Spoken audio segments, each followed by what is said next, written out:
Good evening, ladies and gentlemen. Tonight we return to the wilds of Africa with Mr. Mickey Carter, who brings us new behind-the-scenes adventures of shooting movies of Tarzan in the Dark Continent. Mr. Carter photographs Tarzan, played by Gordon Scott, wrestling barehanded with an 18-foot python, lassoing and riding a giraffe, and swimming in a river crowded with hippopotami.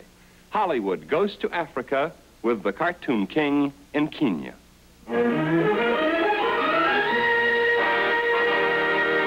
Bold Journey, your television passport to the exciting, colorful world of adventure. Brought to you each week by the Ralston Purina Company of Checkerboard Square, St. Louis. Makers of Rice Chex, Wheat Chex, Rye Crisp, and Instant Ralston, the famous foods in the checkerboard packages. And here, speaking for Ralston, is that celebrated cereal salesman, Lee Goodman.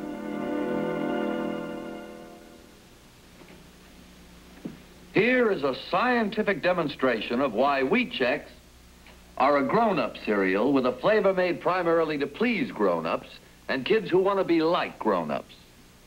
Let me demonstrate. Cereal Y, like some cereals made primarily for children, is sweet and sugary. And so when it tries to enter the trap of anyone a little older, it encounters considerable resistance. However, Cereal X, Wheat Chex, has real grown-up flavor, the flavor of whole grain wheat.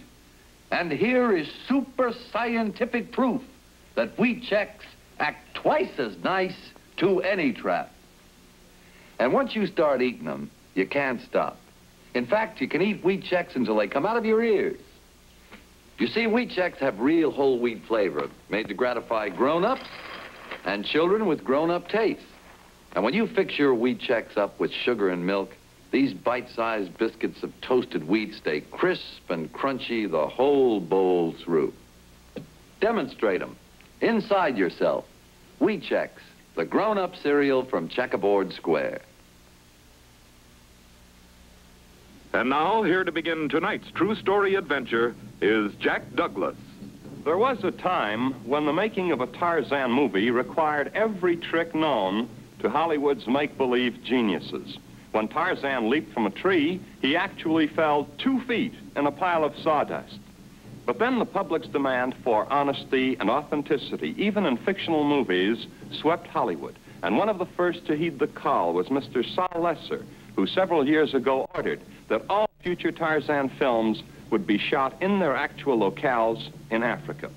Well, now this required a Tarzan with courage and a photographer to follow in his footsteps. In Gordon Scott, Saul Lesser found his Tarzan.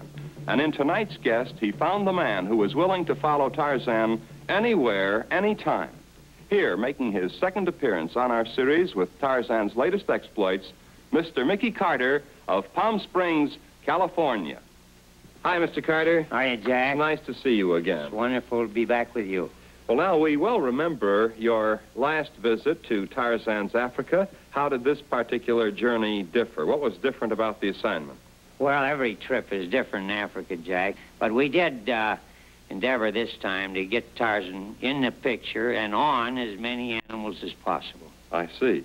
Well, now, Mr. Carter, you being a professional photographer, I'm sure you know that when these big Hollywood studios go abroad, I think they call it on location abroad, invariably it becomes an enormous spectacle with hundreds and hundreds of people involved. Just how big was your company?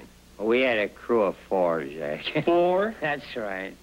My wife, Peggy, she's been going with me. She does the script girl and a lot of stills, and Colonel Mazet, he does sound for us. We have a director and myself, and we all double in brass for everything. But 4 is the entire company. 4 is our crew, and then, of course, we pick up our white hunters and porters over in Africa. I see. Mr. Carter, why did you pick on Kenya as the locale for this newest Tarzan venture? Well, Jack, you know Kilimanjaro's famous, and below it is one of the greatest game pockets in the world, so that we camp there and work there a great deal. And there's also some beautiful waterfalls very near there, which we film. We're landing at Nairobi, Kenya colony, the gateway to all this vast game that we film. Often we transfer to a small plane to do reconnaissance so we can check up on the movement of game and the large herds. We're also going to look for a nice campsite which we'll set up when Tarzan arrives for filming the pictures. So we take off in this little plane, and you come on along, see what we can find from the air. Here we're on the move over a herd of zebra. They're moving mighty fast. They're all zebra, Mr. Carter? Yes, these are all zebra, and actually they're migrating, and we just picked them off here. Here's a lone warthog going a little hog wild. We follow him down and then swing away from him, swing onto these black Cape buffalo. Would we have to assume that these animals are running because of the airplane motor, Mr. Carter? Well, it has a little to do with it, sure, because they hear the motor. And we watch a herd of elephants being rounded up by the big bull. Notice how they circle to protect their young. Then we follow along here. We watch some hippos. They diving into their muddy pool. Well, now, these are helicopter scenes Yes, here, aren't they? Our helicopter had arrived. We switched back and forth between the helicopter and our small plane. Then we break out over thousands of pink flamingos capering in the sunlight. Really, it's quite a sight because the whole water is pink with flamingos. We're following on down the Zambezi River and see one of Africa's mightiest spectaculars, Great Victoria Falls. Here, the whole Zambezi dumps into a gorge hundreds of feet deep, and it roars like thunder. From an aerial point of view, that even Livingston was deprived of. I imagine he was pretty amazed, Jack, when he saw that. We're going to go on safari. We're getting ready to set up our camp right at the base of Kilimanjaro. We get our camp all ready to clear the grass, pound in our steak. This is what we call really a deluxe setup. Well, here's our little crew. Tarzan, who is Gordon Scott, you know. And it's myself, and this is Peggy, my wife. She does a lot of the still camera work. And we have our usual panhandlers and followers around camp. You give a baboon an inch and he'll move right in with you, bagging baggage. Oh, boy, Jack, they're the greatest muggers in Africa. You know, they act like a Hollywood hopeful trying to get discovered. But they can be vicious. By golly, you know, a couple of baboons can tear a leopard apart. But here's a mother with her day-old baby. You know, I followed her for 2 days trying to film the birth of this baby, and she fooled me, Jack. She had it up on a limb during the night. They're very afraid of leopards, and that's why they do that. But anyway, mother's love's the same everywhere. Papa here, he's nonchalant about it all. He's rubbing a sore eye. I guess he got in a fight with Chewy the leopard. Tarzan's getting ready to work. We're going to film scenes with a beautiful cheetah, which we call Simmy. We found this cheetah when it was dying beside a road, a little bundle of fur, and we fed him with an eyedropper. And here's Simmy now, 7 feet long and weighs 170 pounds. They're the fastest animal on Earth. They've been clocked at 70 miles an hour. Every Hollywood picture has to have a menace. Ours was in the form of this black cobra. He's about 8 feet long. Naturally, I want to do a good job, so I got as close to him as possible to get him hooding up in front of the camera. And while I'm doing that, Tarzan's playing with an 18-foot python. We had a little trouble here. I had tape around this python's mouth so he wouldn't bite Tarzan. But the tape came off in the water, unknown to us. And oh, no. Yeah, the snake bit right through his wrist. Tarzan grabbed the snake, and the snake grabbed Tarzan. But Tarzan kept after him. He finally caught him. He lost the first round, but we got the scenes anyway. A snake like this, he'll weigh up 90 or 100 pounds, and it's like trying to lift a sack of cement. They make a nice neck piece. The main thing is don't let them get too many coils around you.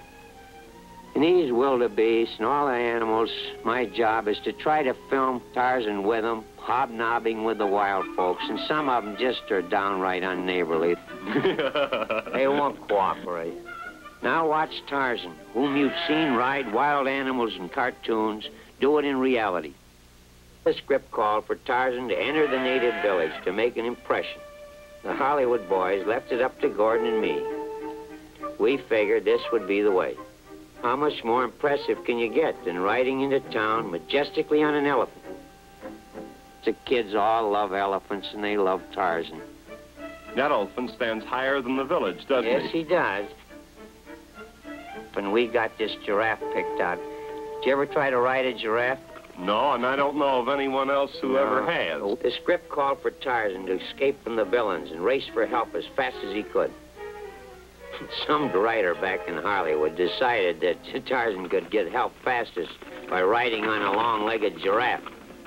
Now the problem for us is to first figure out how to catch him, and once having caught him, then how to ride him. No halter or no saddle or anything here, and a giraffe slants about 45 degrees.